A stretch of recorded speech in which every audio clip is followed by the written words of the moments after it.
Hello my fellow Pirate Warriors and welcome back to the channel. Today I'm going to be talking about the DLC for the first character pack for this Character Pass 2, as well as the first episode pack for the episode pass. So I'm going to be reviewing both in this video, talking about the good and the bad and all that stuff, and to tell you if it's worth buying. Obviously I feel like it's been about 10 days or about almost 2 weeks since the DLC came out. Obviously a lot of you probably already played it, enjoyed it, loving it, still playing it right now. I'm still playing it too.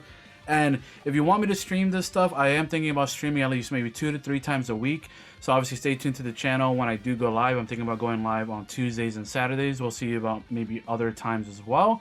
Also follow me on my X or Twitter, whatever you want to call it, in the description down below if you want to see updates from me, or if you just want to interact more with me and maybe tag me in some stuff about Pirate Warriors that I might miss. Follow me there as well. Thank you all so much for 5K, and let's get into it. So first off, we're going to be talking about the character pass, because obviously that's the big one, right? The character pass. I'm going to start with the negatives, in my opinion, first. The negatives to me were, the big one is Luffy. Now, I know people would say like, oh, we got Gear 5, or we got, Luffy. He has a hockey lightning, he has a new costume and all that stuff. And honestly, I was just disappointed with Luffy. Now, before you jump at me, Gear 5 Luffy is fantastic. Like the Gear 5 stuff, the fact that he has a unique mechanic where he constantly, can stay in Gear 5 if you keep your combo up as well. And if you put like certain skills, I think like Heat Up, I think is the one, or Worked Up or something like that, where you can even extend your, your super attack, your full force burst and all that stuff, your transformation. You can theoretically have an infinite Gear 5 Luffy throughout the entire match, as long as you keep your combos, I think, above 3,000, which is pretty easy, because Luffy has a combo string where he does a tornado and turns into a literal blender, right? So if you get the right people, you could get like thousands of hits in a second. You can also regenerate that bar as well. So Gear 5 Luffy to me is fantastic, but I think for me, they dropped the ball with base Luffy. Now I know people are thinking, well, it's Luffy, what else could they have added? Well, for starters, if you're going to make him a different character slot, and they took away Gear 4, entirely. He doesn't have Snake Man or Bound Man. So they took that away from the original Luffy. And to be honest, I'm on the side that I don't mind that, because if they just would have added Gear 4 to Luffy, or, this new Luffy, it would have made the other Luffy, for me, it would have felt like obsolete, right? Like, why even use the other Luffy if we got this new one that has Gear 4 and Gear 5 and, all that stuff, right? So at that point, I get why they didn't give him Gear 4. But in my moveset video, and it's not more so about like me complaining about that they didn't follow what I wanted, but I thought they could have been a little bit more creative, especially because they have characters that are very creative. Like Cracker is very, very creative with his, his biscuit soldiers spawning in. Smoothie can like turn into a giant, do air combos. You got the, the Sanji brothers, like there are specials where, some of them come in for each other, right? Like the other members come in and help. There's a special where all 3 of them are in it, right? So they have very creative fighting styles for certain characters. And for Luffy, I was just hoping that if they weren't going to give him the Gear 4 transformation, that they would at least give him Gear 4 ultimates, right? Because I was thinking we didn't get none of basically most of the Ryuo inspired stuff. Like we didn't get Kong Gatling, we didn't get Over Kong Gun, we didn't get those types of hits and stuff like that. I think rifle and all that stuff too. Like Luffy did a lot of new attacks or extended attacks in Gear 4 versus Kaido. Mainly Bound Man. I feel like he fought a lot in Bound Man. Snake Man, he had one move. I think he did the Jet Culverin with Yamato. But in Snake Man, he didn't really do too much against Kaido. It was mainly the Bounce Man, right? So I was thinking if they're not going to have him as transformations, then at least have him as either special attacks, ultimates, or even better yet, make his combo game different. The fact that Luffy's combos are exactly the same, just with Haki Lightning, is kind of disappointing. It would have been cool if they had, Luffy go in a Gear 4 for a second, do a combo string, and he does a Kong Gatling, for example, right? If they were going to add it as an ultimate, maybe they add Kong Gatling as a combo string, right? Because he has Jet Gatling, he has, I think, Hawk Gatling as well. Well, I think actually he has Hawk Gatling and Jet, and Stamp Gatling in the air and stuff like that. He also has Gum Gum Rain and all that stuff where he does a flurry of punches in the air. So Luffy could have been a lot more creative, I think, in my opinion. I feel like his combos were obviously they're strong. I mean, they're still Luffy, right? They're still pretty good. So as a character, he's still a pretty strong character. Gear 5 is insanely powerful and all that stuff. But I think the base form of Luffy, Onigashima Luffy, despite the drip being awesome, I love the the outfit of Onigashima with the robe, the captain's coat rather. So that's that. And honestly, the rest is pretty positive. Aside from that, I know that sounds like a big complaint, and I guess it kind of is because it's the main character. But personally, the rest of the DLC was pretty fire. I know people were scared about Hybrid Kaido, and in my lead up to the DLC releasing, I was basically saying that Hybrid Kaido, the reason I'm not against him is because Kaido in the base game, as strong, I do think Power Kaido is stronger than Speed Hybrid Kaido, and that's because I feel like his armor breaks. I mean, they both have crazy armor breaks, but I just think the pure power of Kaido is actually insanely strong. Like he is really, really like strong. But obviously, you could put equips on Speed Kaido and stuff like that and make him just as strong. His special attacks do hurt pretty well and all that stuff. But Hybrid Kaido is so different than all of the other stuff with the other Kaido. The Kaido that got introduced to the game was Kaido. You gotta remember at the point of the manga and anime where Kaido, I think up to that point was all he did was like the Blast Breath, Thunder Bagua, and I think that's it. We didn't really have too much to go on, at least at that point, with Kaido. So when he got put into the game, he was kind of just like basically a big meathead, right? Just hitting stuff with his club, with his horns. Really cool looking though, of course. And obviously he had his form change that turned into the dragon, where he had the blast breath and all that stuff. So all that stuff is great, right? But Hybrid Kaido, there is basically obviously Kaido at the end with everything, all his moves. And I think the combos look phenomenal. I think like playing as him, the fact that he's a speed type is also really, really cool. I think the combo strings are really dope. Like, for example, you know how I was talking about Luffy? Kaido has a move in his kit, in a combo string, where he does the string, and it's like one half of the attack that he did with Big Mom against, the one that Zoro blocked, the combination attack. He has one half of that move, and they added it to him. They gave it to him, right? He has the Ragnaraku, he has the Flame Drum Dragon, the Destroyer of Death Thunder Bagua, the regular Thunder Bagua, like the Ragnaraku, the Conqueror of Three Worlds Ragnaraku. His combo string where he's like zipping around too. Like I think it's like the 6th combo string or something like that, or the 5th one. He has a lot more mobility. He looks cool with the hybrid form. So I think Hybrid Kaido for me was a big W. I think Power Kaido is a bit stronger physically, like just on his how much damage he does to bosses and all that. But Speed Kaido is really, really cool, really strong, and in my opinion, like really like dope. So that's just how I feel about Kaido. I feel like he's a big W. Like I said, I know people were maybe a bit annoyed that there was going to be another like character of the same quote unquote name. But I think it was a big W that we got Kaido in his hybrid form. Because not only that, like remember how I told you about changing forms mid-combo? Kaido doesn't have air combos in his normal form. Except what he does, is that when you jump in the air and you start doing a combo, guess what? He turns into a dragon and has combo strings in the air as the dragon, where he has a demolition gust and all that stuff. So they had the facilities to do something like that. And, Kaido, turns back to normal when you hop back down.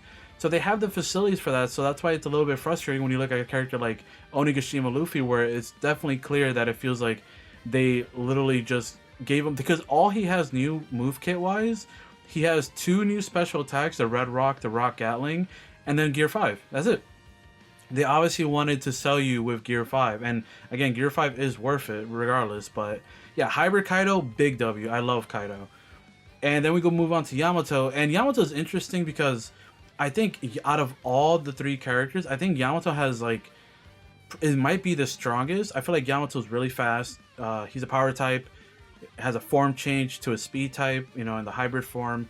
The hybrid form is actually extremely powerful with the ice mechanic, where literally like Yamato can freeze stun lock people with like that. If you time it well, like all you have to do is just stun lock bosses with the freeze, and it's insane. The triangle, the special attack triangle button, or the Y button, whatever, is actually really strong with Yamato. It works really well. Breaks guard insanely quick. All the specials, Yamato might have the most cinematic special attack with the Serpent, the Divine Swiftness attack. The fact that they took it from the anime makes it so cool. Like, the Divine Swiftness technique is really cool, but the animation that they took from the anime is so fire, so clean. I absolutely adore Yamato's animations. All the stuff with, like the other special attacks, like the Thunder Bagua in the hybrid form, also very cinematic, very cool. So Yamato is another character that's very, very top tier, very strong, and probably my personal favorite of the DLC pack. So another strong W for this character pass. Alright, so I'm pretty much done talking about the characters. So overall, is the character pack worth buying? Absolutely. Like, regardless of my negatives about Luffy, I do think Gear 5 and getting Hybrid Kaido and Yamato are big W's, because Hybrid Kaido and Yamato themselves are really, really cool and really strong and have a bunch of unique stuff.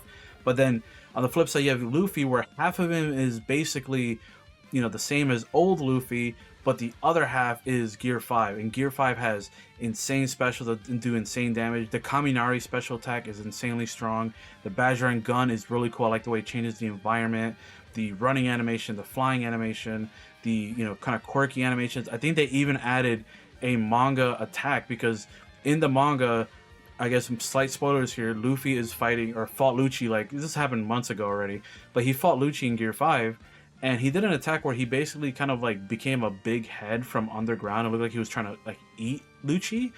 And I think they added that, like, that move is in the game where like Luffy kind of like becomes like a giant head, bites into the ground, like bites, and then he spits out rocks and stuff. So it's kind of interesting that they touched on manga stuff for Luffy as well, at least the way I interpret it. So Luffy Gear 5 is actually phenomenal and really, really cool, and I think he was really done a lot of justice. So overall, the character pack, especially priced at like what, $11-12 on its own. If you get the pass, it's $30 for all 3 packs. For $11, I say it's pretty, not a bad deal if you're just gonna buy the 1 pack. If you don't really feel like buying the, the Uta pack, which I think is film red, centered, so it's gonna be Kobe, Uta, and Shanks according to data mines. Could change.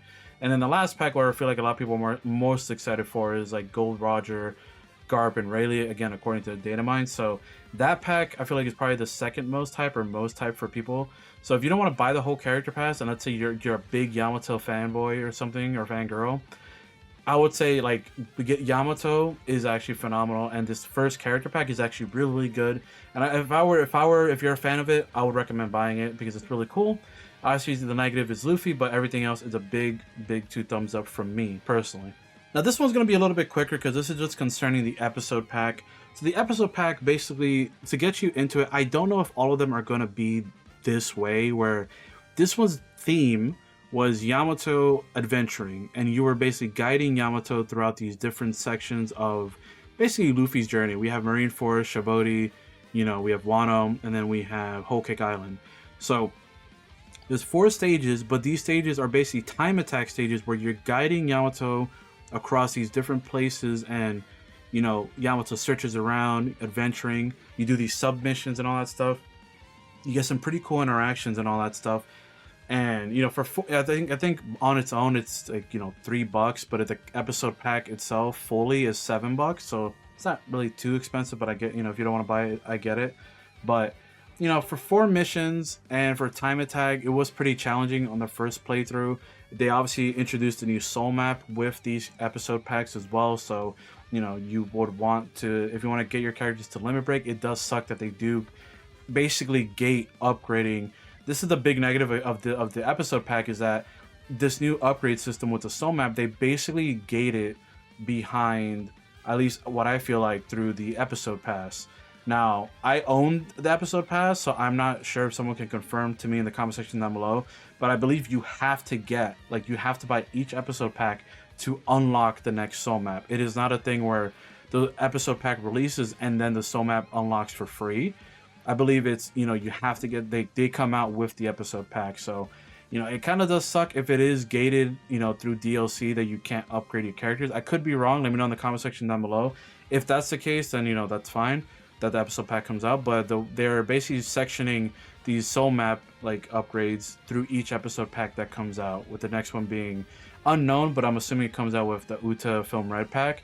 But the first pack itself was pretty cool. 4 missions. You get some pretty cool interactions with Yamato, with other characters like Kinemon, Kaido, you know, the Marines. You got one with Luffy, with the actual Oden somehow, and I thought that was probably my favorite interaction.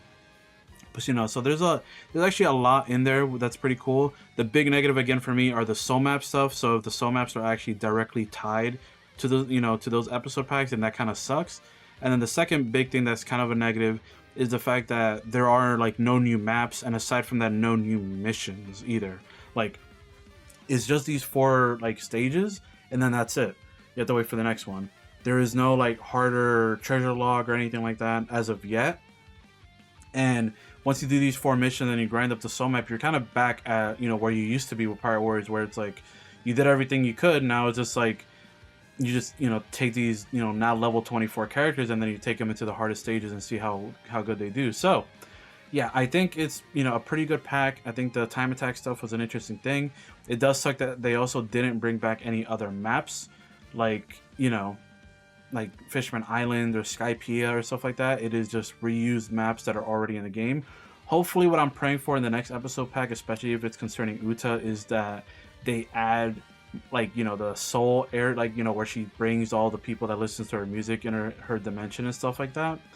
I hope that they add like stages like that that's more interesting, because, you know, Uta's gonna be very cool, and like the world in Film Red and all that stuff is very visually pretty cool. So I hope they add more stuff to it. So overall, would you consider buying, or like would I recommend buying the episode pack? I would say yeah, if you're a fan and you want, especially if you're a fan of the game series and you want more missions to do, then yeah, just a good think about the negatives and the positives, and, you know, decide accordingly. But for me, it was worth it. It was pretty fun making those guides, and I do really like the time attack aspect of it, because it was actually pretty challenging. Like the first time I did that 4th stage, I constantly failed because I just couldn't get there. I had to leave early because I couldn't, you know, do it properly. But once I got the rhythm, once I found all the submissions, once I found it, I kind of like that there's kind of like a pattern, kind of fun idea of like maybe speed running it and stuff like that. So, you know, obviously these are my opinions, but if you think of anything of them, and if you are still someone that has just been watching my videos, these are just my thoughts on the DLC that have come out. And obviously, hopefully you enjoyed it, and hopefully you found this insightful, and maybe you're considering buying it now, or maybe you're like, nah, I'm good, I'll just stick to watching the videos. And in any case, I appreciate all of you for watching. Make sure you leave a like and subscribe to the channel, where, you know, the next goal is basically 6K, but obviously the big goal is probably going to be 10K by the end of the year, maybe, if you guys really support me that much. I love you all. Thank you so much. Comment down below if you already bought it. How have you been enjoying it? Do you think that they could have done better? Do you know, again, just because you like something doesn't mean you can't find faults in it, right? So let me know how you feel about the DLC down below. Or do you absolutely adore everything that came out and you can't wait to do more when they release more? So with all that being said, I'll see you all in the next one. Peace out, everybody.